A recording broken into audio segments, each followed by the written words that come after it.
ರಾಜ್ಯಸಭಾ ಚುನಾವಣಾ ಕಣದಲ್ಲಿ ಕಾಂಗ್ರೆಸ್ಗೆ ಬಿಗ್ ಶಾಕ್. ಹಿರಿಯ ನಾಯಕಿ ಮೀನಾಕ್ಷಿ ನಟರಾಜನ್ ನಾಮಪತ್ರ ತಿರಸ್ಕೃತಗೊಂಡಿದೆ.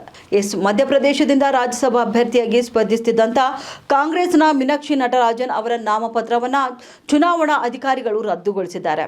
ನಾಮಪತ್ರದ ಜೊತೆ ಸಲ್ಲಿಸಲಾದಂಥ ಅಫಿಡವಿಟ್ನಲ್ಲಿ ಪ್ರಮುಖ ಮಾಹಿತಿಯೊಂದನ್ನು ಮರೆಮಾಚಲಾಗಿದೆ ಎಂದು ಬಿಜೆಪಿ ನಾಯಕರು ಆಕ್ಷೇಪಣೆ ಸಲ್ಲಿಸಿದ ಬೆನ್ನಲ್ಲೇ ಈ ಕ್ರಮ ಕೈಗೊಳ್ಳಲಾಗಿದೆ.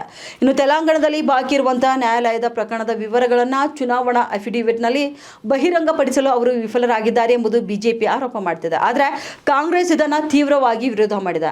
ನಟರಾಜನ್ ವಿರುದ್ಧ ಯಾವುದೇ ಕ್ರಿಮಿನಲ್ ಪ್ರಕರಣ ದಾಖಲಾಗಿಲ್ಲ. ಅದು ಕೇವಲ 10 ಕೋಟಿ ರೂಪಾಯಿ ಪರಿಹಾರಕ್ಕೆ ಸಂಬಂಧಿಸಿದ ಸಾಮಾನ್ಯ ನ್ಯಾಯಾಲಯದ ನೋಟಿಸ್ ಮಾತ್ರ ಎಂದು ಸಮರ್ಥಿಸಿಕೊಂಡಿದೆ. ನೋಟಿಸ್ಗಳ ವಿವರ ನೀಡುವ ಅಗತ್ಯವಿಲ್ಲ ಎಂಬುದು ಕಾಂಗ್ರೆಸ್ ವಾದವಾಗಿದ್ದರೂ ಕೂಡ ಸದ್ಯಕ್ಕೆ ನಾಮಪತ್ರ ರದ್ದಾಗಿರುವುದು ರಾಜಕೀಯ ವಲಯದಲ್ಲಿ ತೀವ್ರ ಸಂಚಲನವನ್ನು ಮೂಡಿಸಿದೆ.